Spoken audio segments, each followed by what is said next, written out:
Ibu-ibu, mau lihat pelitnya ibu? Coba kalau dia beli sayur.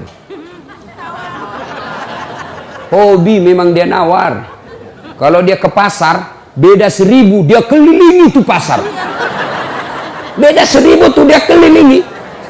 Bu, halo ibu. Bu, kalau ibu belanja di Trans Studio, Trans Mall, atau Alfamidi, Alfamart, tawar apa tidak? Tawar apa tidak? Coba kau tawar dibilang ke orang gila. Lalu pedagang kasihan yang sesama kita pribumi datang naik sepeda motor, kadang kala sepeda, dia datang, dia sudah panggil kita, ya Bu Haji, Bu Haji makin cantik aja, masih nawar. Apa namanya kalau bukan pelit? Sudah enaknya itu. Berapa Mas?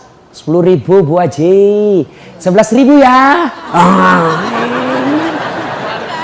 Mantap.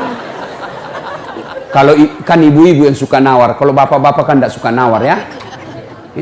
Ibu-ibu tuh suka betul nawar. Bu, ibu mau ndak suaminya diambil orang? Mau? Silahkan pelit. Orang pelit itu tidak ada yang suka. Bahkan orang pelit sekalipun tidak suka sama orang pelit. Benar Pak. Begitu jeleknya itu sifat pelit, tidak ada yang suka. Coba saya tanya, bapak-bapak senang tetangga dermawan atau pelit? Ibu-ibu senang suami yang pelit atau dermawan? Senang mantu yang pelit atau dermawan? Teman-teman yang pelit atau dermawan? Dermawan, tidak ada orang suka orang pelit. Bahkan orang pelit pun tidak suka sama semuanya pelit. Jangan kau ke rumahnya, pelit dia itu, padahal dia juga pelit. Begitu jeleknya itu sifat pelit. Demi Allah, tidak ada orang bangkrut gara-gara sedekah. Adakah pernah bapak dengar, Mas, tuh yang di sudut rumah di komplek, tuh kaya betul dulu Ustadz, cuma karena dia rajin sedekah, bangkrut. Ada? Tidak pernah. Biasa kita ini sangka buruk kepada Allah.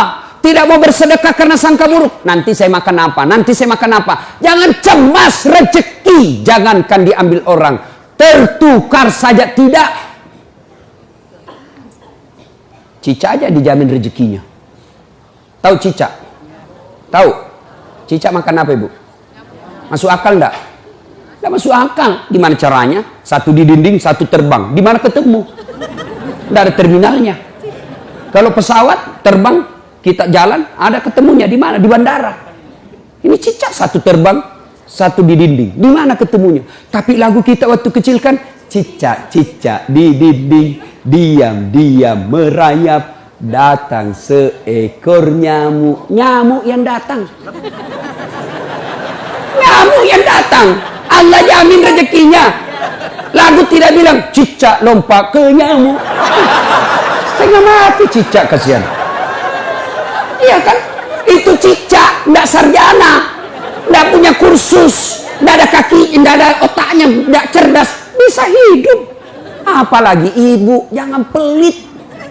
Sedekah, Allah sudah jamin rezekimu. Bu, ada suaminya mulai selingkuh? Ada? Tidak usah curhat sama tetangga, apalagi curhat di Facebook. Tak kusangka kau begitu. Pret. Beleng-beleng. Rahasia keluargamu kau ungkap di Facebook. Begitu mulai, bu, ciri-ciri laki-laki yang sudah mulai lain-lainnya. Kalau yang selama ini tidak pernah pakai sisir keluar, tiba-tiba rapi. Tidak pernah pakai parfum, tiba-tiba beli parfum malaikat subuh. Nah, yang tadinya keluar rumah tidak pernah pakai setrikaan, langsung rapi. Yang paling mencurigakan kalau dia terima SMS dalam kamar mandi. 70% wajib dicurigai. Nah, kalau sudah begitu ibu tidak usah curhat sama tetangga. Lebih curhat kepada Allah. Bangun ibu sholat hajat. Lakukan sampai 8 rakaat. Setiap 2 rakaat di sujud terakhirmu kau berdoa kepada Allah. Ya Allah, engkau yang membolak-balikkan rasa cinta dalam hati suamiku. Tidak mungkin aku bisa mengendalikan cintanya. Ya Allah, tidak mungkin aku jaga dia 24 jam. Engkau yang maha menjaga ya Allah. Ya Allah, pelihara suamiku dari godaan perempuan lain. Ini ada duit saya 500.000. Saya tolak bala besok ke panti asuhan. Mudah-mudahan 500.000 suamiku terhindar dari wanita jahat. Bismillah. Coba amalkan itu, Bu. Coba Amalkan. Yang jadi masalah kalau suaminya juga sudah tahu rumusnya. Dia bangun juga sholat tahajud. Dia bangun pula sholat hajat. Istrinya sebelah, kamar sebelah, suaminya kamar sebelah. Ya Allah, capek sudah saya lihat istri saya, ya Allah. Ngamuk aja kerjanya. Marah-marah aja. Berat badannya juga makin tambah, ya Allah. Tak tahu dilihat dari mana dia seksi. Ya Allah, ini ada duit saya 500.000. Tolak bala, ya Allah. Mudah-mudahan istriku ikhlas saya kawin lagi. Bingung malaikat yang mana? Jangan pelit. Demi Allah, tidak ada orang bangkrut gara-gara sedekah. Saya kasih contoh. Tanggal 4 kemarin, sehari sebelum lebaran. Ya, tanggal 3 malam. Ada anak-anak usia 19 tahun. Bapaknya Flores, mamanya Toraja, Kristen. Karena sering dengar ceramah saya di YouTube, akhirnya dia memutuskan diri masuk Islam. Desember kemarin. 19 tahun. Tanggal 3 malam, dia DM ke saya di Instagram. Ustadz, saya ini dicerita cara mualafnya. Kemudian besok sudah mau lebaran, saya belum punya baju baru Ustadz. Saya lihat Ustadz ini bagus-bagus bajunya. Di mana belinya Ustadz? Saya bilang sebenarnya baju saya tidak dibeli, bikin sendiri. Tapi yang lebih sebenarnya lagi, bukan baju yang bagus, saya yang gagal. Ya, sudahlah. Saya butuh baju lebaran. Saya bilang, kau datanglah ke rumah saya. Saya sediakan kau pilih bajuku yang kau suka. Dia pakai tongkat, turun dari taksi. Wih, kasihan saya. Kenapa kakimu, Dek? Ternyata diamputasi kakinya. Dia singgah sholat asar, ditabrak mobil. Saya bilang, berat betul hidupnya ini anak. Diusir dari orang tuanya, Pak. Diusir, sekarang tinggal di masjid. Tidak disetujui, hanya dia sendiri masuk Islam. Diusir. Bilang, kenapa kakimu? Saya cerita. Sedih saya, sempat berkaca. Jangan sedih, Ustaz. Ini tidak ada artinya nih kaki ketimbang iman saya kepada Allah. Luar biasa, 19 tahun. Saya ambil baju saya yang paling bagus. Kau pilih ini, Dek. Mana kau suka? Bener, diambil yang paling bagus. Sempat juga saya nyesal. Sudah. Karena saya buru-buru ke bandara. Saya mau pergi khotbah. Ya, ini Dek.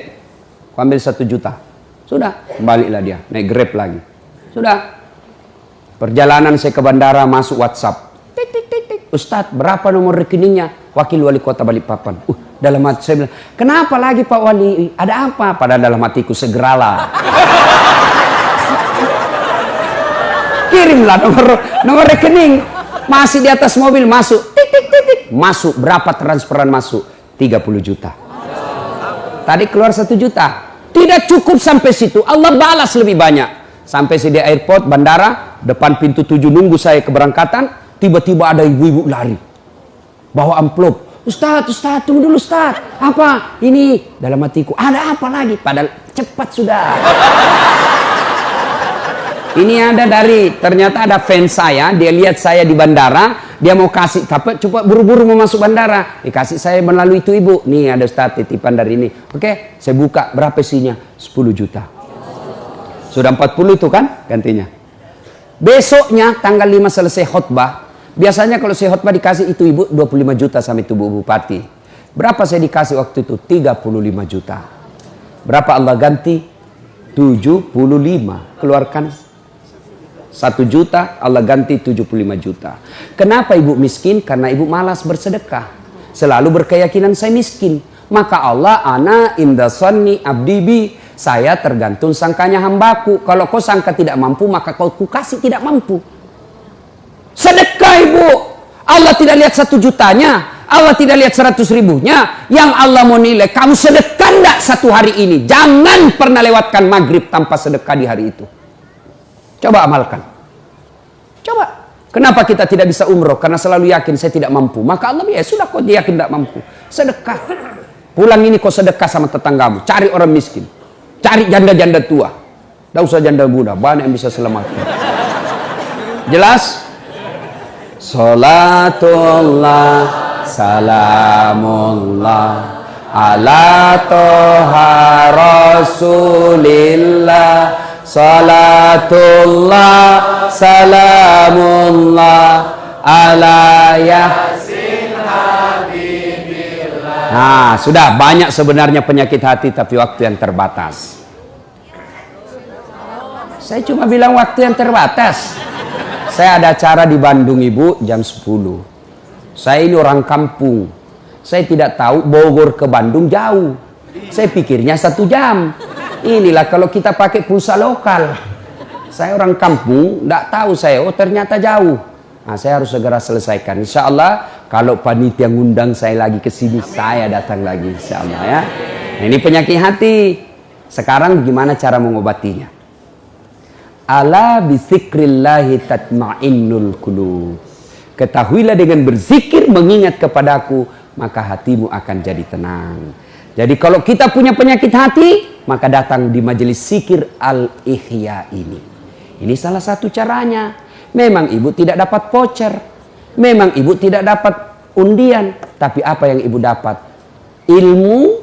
Tapi ilmu tidaklah terlalu menolong ketika ilmu itu tidak diamalkan. Amalkan yang Bapak Ibu tahu, maka Allah akan berikan ketenteraman jiwa, ketenangan hati. Kalau hati sudah tenang, itulah kekayaan kita yang paling baik. Ibu Bapak, inilah tausiah kita, mudah-mudahan ada manfaat.